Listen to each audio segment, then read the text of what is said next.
On a very cold Sunday morning in a blizzard, Marge tries to get Homer out of bed, interrupting his dream of swimming around his mother's womb until her amniotic fluid drained and a hand reached inside her to get Homer out. As she is gathering the family to go to church, Homer refuses and goes back to his warm bed after ripping his pants.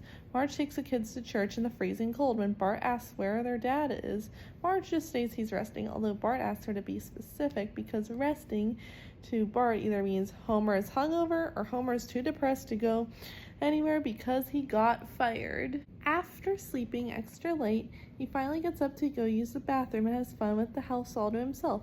He whizzes with the door open, curses in the shower, cranks up the heat, dances in his underwear, makes his patented space-age out-of-this-world moon waffles, wins a radio trivia contest, watches an episode of The Three Stooges followed by a roaring round-table talk show that gets preempted for what turns out to be an action-packed football game, and finds a penny under the couch, all of which are his new best days of his life, next to marrying Marge in an unspecified time where he happily ran around a fountain of beer from an overtuned tanker truck.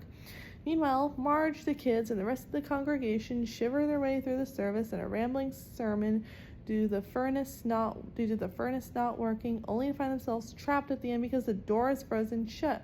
To make matters worse, even after they leave, Marge is unable to start the car due to the cold weather. They finally get home cold, and Homer tells Marge he's had the best day of his life, all thanks to skipping church.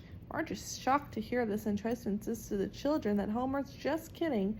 Homer says he means it and declares he's no longer going to church, which she's horrified to hear. While trying to clean the waffle iron, Marge is very angry with Homer for giving up on his faith by no longer going to church. Homer gives her his reasons. For example, what if we picked the wrong religion? Every week we're just making God matter and matter, which Bart agrees on and encourages, which does not please Marge at all. Later that evening, Marge prays for God to talk with Homer. Homer, meanwhile, falls asleep and has a dream where God appears to him. God is initially angry with Homer. Once he has calmed, Homer asks him what's the big deal of going to church when he's not a bad person and that he can worship in his own way. I work hard and I love my kids, so why should I spend half my Sunday hearing about how I'm going to hell? God sees Homer's points and agrees, ending the dream. Marge, Reverend Lovejoy, and the Flanders family all try to win Homer back to Christianity and fail. Marge invites Reverend Lovejoy over for dinner, hoping he'll talk sense into Homer. Homer explains to Lovejoy that God appeared in a dream, allowing Homer to worship him in his own way, which it meant it must be a sign despite Marge calling it crazy. Homer soon takes advantage of his new religion by taking a day off from work to the Feast of Maximum Occupancy. He invites Moe to join the religion, but he declines. Soon the Flanders clan try to win Homer back with a song, but he refuses. Eventually, Homer tries to escape after a brief car chase evades Flanders. The next Sunday morning, Marge tells everyone to get ready for church, although Bart does question why their dad gets to stay home. She tells Homer that they need to raise their kids right or she'll have to tell them their father is bad. Homer tries to insist there is someone like him who's good. Marge tells the kids they'll be in the car soon.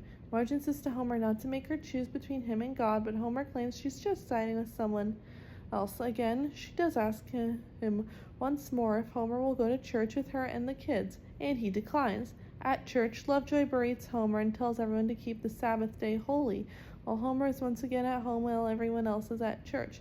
He smokes a cigar while reading Playdude magazines. Homer eventually falls asleep, and the lighted cigar he was smoking at the time falls on one of the magazines. The hot ash ignites the paper, and it isn't long before the house is engulfed in flames. Homer wakes up to find the house in flames, panics, and succumbs to the thick smoke.